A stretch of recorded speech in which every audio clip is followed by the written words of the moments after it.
Bexley Brewery, Redhouse, Ruby Ale.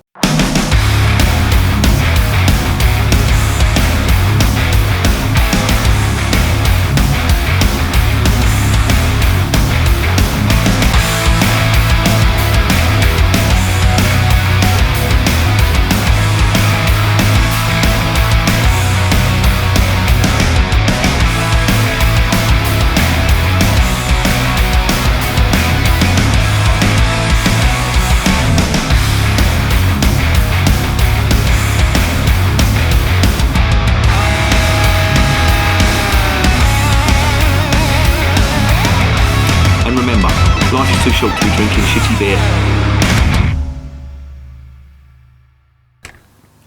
Welcome to another edition of Bands, Bikes and Booze Reviews. I have got another one, another local one. Well, I'll say local. Another Kent brewer. Well, is it Kent? I don't know. I've got another one, put it that way. This is from the Bexley Brewery. Now, Bexley, if you didn't know, I know Bexley Heath is sort of half in London and half in Kent. I've actually seen where the border is between the two. So Bexley, you could say it's Kent, you could say it's London. I think it's in the London borough of Bromley, but it's sort of Kent anyway. You get the picture.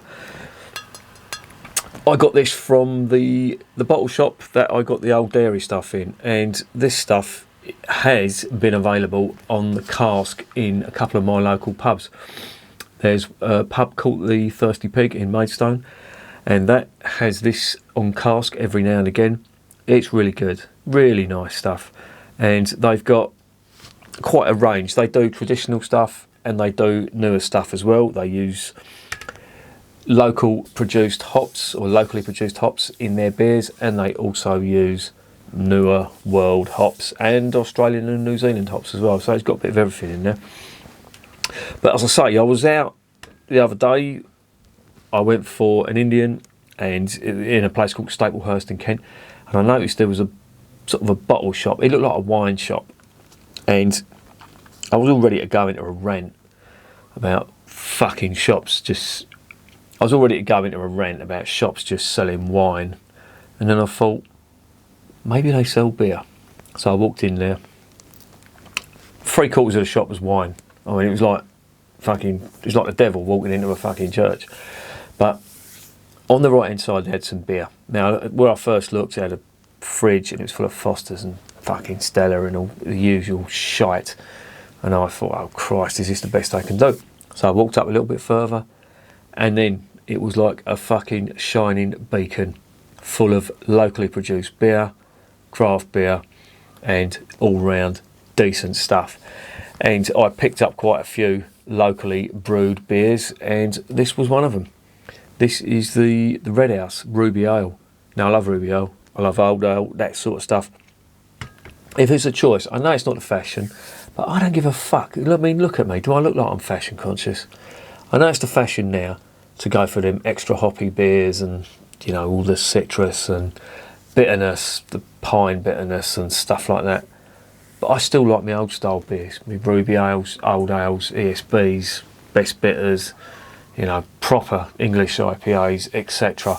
And I'll make no apologies about that. You know, I still don't mind craft beer, don't get me wrong, it's not bad, but if I had a choice between craft beer and the traditional British stuff, it's going to be the traditional British stuff all day long. But that's by the by. So that's why I chose this. And this is a Ruby Ale, and Ruby Ales are a really good, I think, British style of beer. In my opinion, they're sort of, along with Old Ale and Best Bitters, I think they're up there with the best of what Britain produces. You know, you can argue about IPAs and pale ales and all that. They're a bit hit and miss. Well, as are, you could argue that about the same about the other beers, but they're generally good. You don't get stuff that's really bad, if you know what I mean. You get drinkable stuff. At worst, you get one that you'll say, I'll drink this and probably not again. But I think I've had this before on cask, and I do remember it being really nice. So that's why I got this. And I've not tried it in the bottle. It could be complete dog shit in the bottle. So let's stop guessing.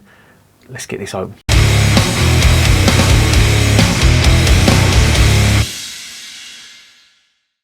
before we get it open, let's just see what it is quickly. This is a Ruby Ale. It's 4.2%, sessionable. Redhouse, named after the designer William Morris's house in Bexley Heath. It's a Ruby Ale combining a selection of English malts and Kent hops to produce a rich malty flavour and late hop bitterness. That sounds right up my street. Contains sediment. Alright, so it's probably bottle conditioned then. It's got a batch number on the side. Oh, it's in Erith. They're based in Erith, even though they say Bexley, they're in Erith, so it must be the London Borough of Bexley they're talking about. Erith, of course, is in Kent. It's right by the Dartford crossing. Yeah, that's about it really. That's all you're getting. Let's get it home. Let's see what's going on.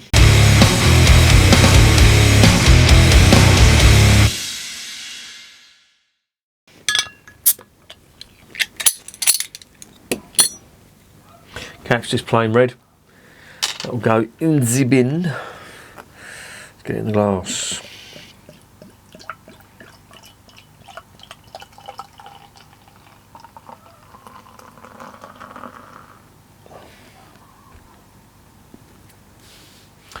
Looks reasonable enough. Wow, I can smell that from here. Sweet malt. Oh, that is sweet. And lovely earthy hop bitterness on top as well. Oh, it smells really good. It smells really nice. Very British.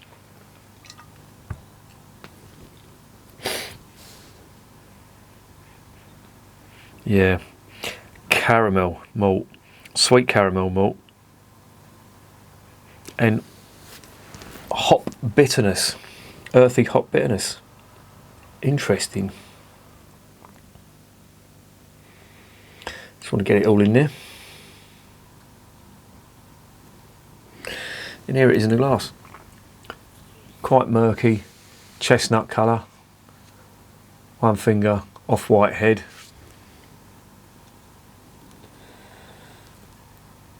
Looks really nice. Let's get it down the hatch.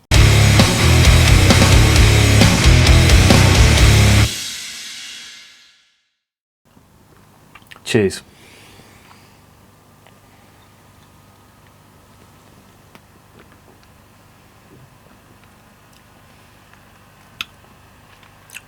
Oh, that's nice. Caramel and toffee malt. That's what I'm getting initially.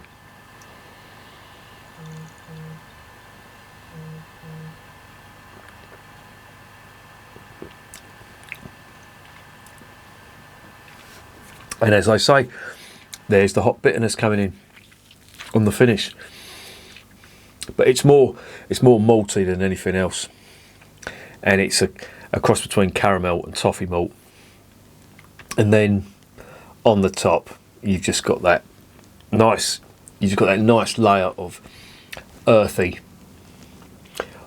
a little touch of, spicy black pepper on the top, giving it that bitterness. But then as that dies, you're just left with that nice toffee malt finish.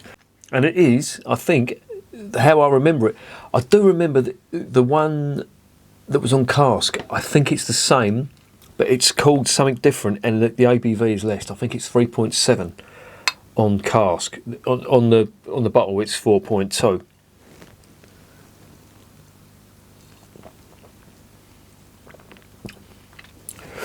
God, it's so drinkable though. Very moorish as well. This is, I'm sure it's the same stuff. I do remember the stuff on cask didn't have this body. It was very, very slightly weaker in the body, but noticeable so. This is quite full bodied, but it's full of flavour. It's really nice, really good.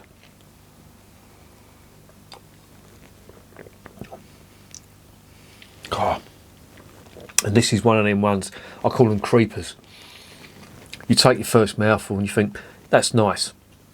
You take another mouthful, you think, oh yeah, this is really good. And then on your third mouthful, you think, fuck yeah, this is really, really good. It's lovely. Lovely aftertaste, long aftertaste as well. really nice. Now, I've got a batch number on here, and it's got it labelled there. I don't know if you can see it or not. Now, I don't know how big these batches are. I imagine if this got popular, they may struggle to keep up this good quality in bigger batches. But I'll tell you something, this is really nice. The mouthfeel is absolutely superb. Very smooth, with just enough carbonation to let you know there is carbonation there.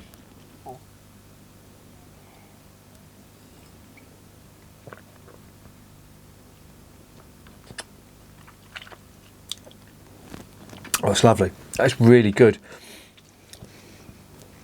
Oh, nice big toffee and caramel malt, which gives way to nice hot bitterness. Typically British. You would not get this style of beer from anywhere else. And them hops that they've got in here, them Kentish hops, give it a lovely bitterness towards the end. That's amazing. Really good. And I'm not going to, feign amazement because I've drunk this on draft before. I'm sure I have anyway. It was only about a month ago, but the local pub, one of the local pubs, had this on draft. I will say, this is a disclaimer. You may struggle to get this if you live outside of Kent, but as I say, if you get in touch, if you really want to try it, get in touch with a brewery. I'm sure they'll be able to accommodate you. Even the bottles as well. You know what I mean? You could probably, if you wanted some of the bottled stuff, you could get that. And it is really good out of the bottle. Really, really nice. And I imagine this is, you talk about your little regions. Every region must have these little small breweries that are doing stuff like this that will never see the light of day outside that county. And that's a real shame, I think, because, this is a fantastic beer. But I doubt anybody outside of the county of Kent, possibly in London you will, but you're not going to see much of it. And it's a double-edged sword where you think, oh, this is great, I want to keep this a secret. Obviously I don't, because I'm fucking telling everyone, but you do wonder if, because they're quite a small brewery, and same with the old dairy stuff that I reviewed earlier, they're quite a small brewery, and if they start brewing in bigger batches, is the quality of the beer going to suffer? And if it is, then do I really want to tell everyone, But I'm going to tell everyone, of course. I'm going to tell everyone about good beer. But if ever you're in Kent, this is a really good one. Oh, I'm going to put it down now because it's just getting more and more sessionable, if you know what I mean. And it's 4.2. I could drink gallons of that stuff and still be okay. Well, so disclaimer, I might not be okay, but yeah. Oh, it's a real good one. Yeah, really impressed with that.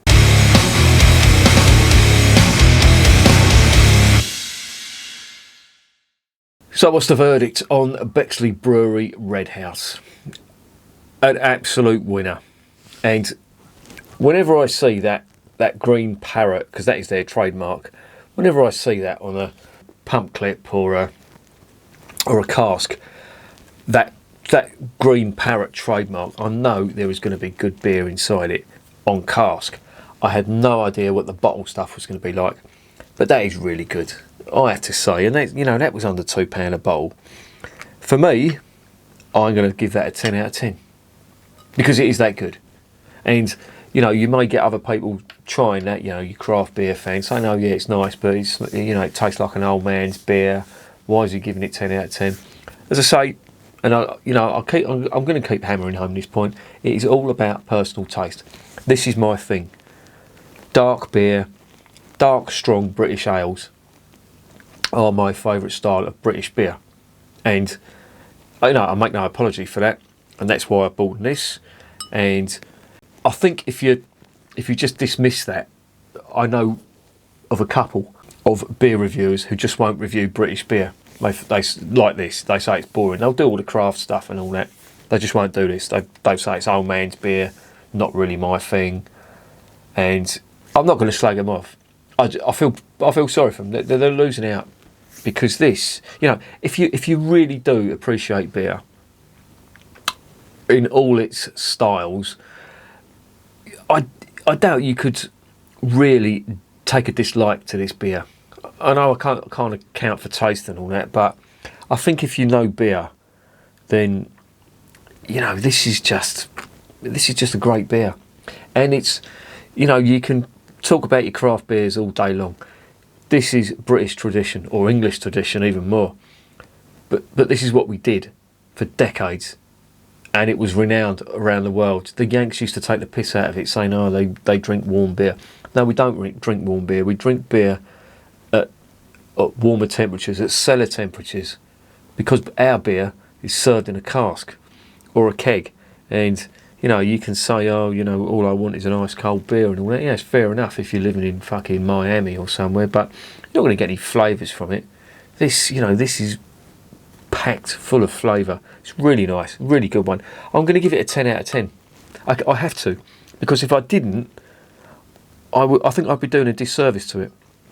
It's a real good beer, and I like it, and I like this style. And this is a really good representation of the style, Ruby Ales. And if anybody's into Ruby Ales or best bitters, they're going to love that, I think, anyway. It's a great beer. Fantastic. And it's 10 out of 10. And remember, beer is working class champagne.